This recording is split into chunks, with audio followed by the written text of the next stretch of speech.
Here we go on the last little tutorial about Twitter, and maybe this should have been the first one because I want to talk about just some basic old tweets and just the basic thing that you do all the time. So if you're on your home page, you can click this blue little icon right here and it will compose a new tweet for you. So you can type whatever you want. Yo, what's up? You can add a picture here, and when you click on that, it will just go to your computer and you can choose whatever picture you want.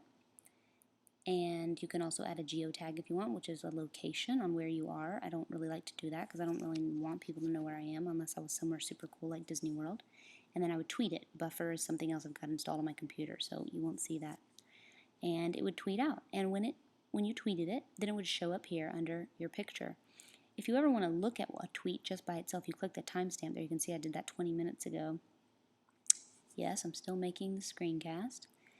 And you can see all the details about it. You can see one person favorited it and 2 people are talking to me about it.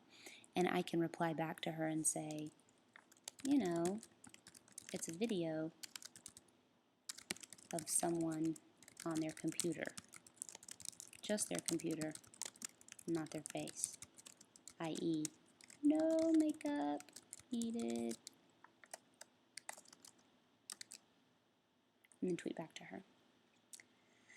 So you can see full conversations that are happening along with one tweet here. Alright, let's talk about hashtags. Since I've got one up here, you can see that I did hashtag just for fun.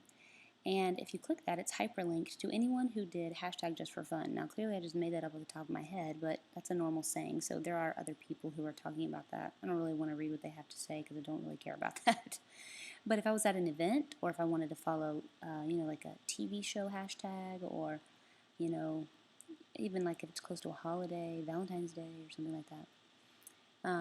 Let me show you an event one.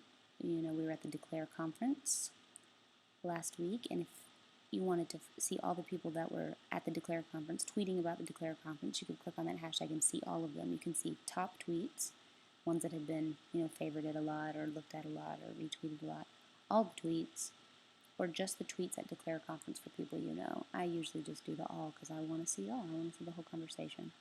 So that's a fun way to find new people and get in on conversations, even if you weren't really there in the middle of it. You can still get in on the conversation. So let's talk about retweets.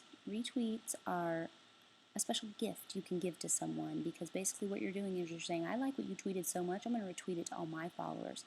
So see, I have 7,000 followers. If I tweet it to all my people, then that's 7,000 people that see it. But if you retweet it and you have 7,000 followers, that's 14,000 people that have seen that tweet. So you can see how awesome it is when you retweet someone. It can mean a lot to someone. When you retweet, if you see a tweet and you just straight, won't let me show the retweet because it's mine, and you just straight retweet, this is what it will look like. I've got one down here I looked at earlier. You see I retweeted the Declare conference. I just straight retweeted. You can see that green retweet button right there. And it shows up on my page as the Declare conference. Well, I might not want to do that. I might want people to see that I am retweeting the Declare conference.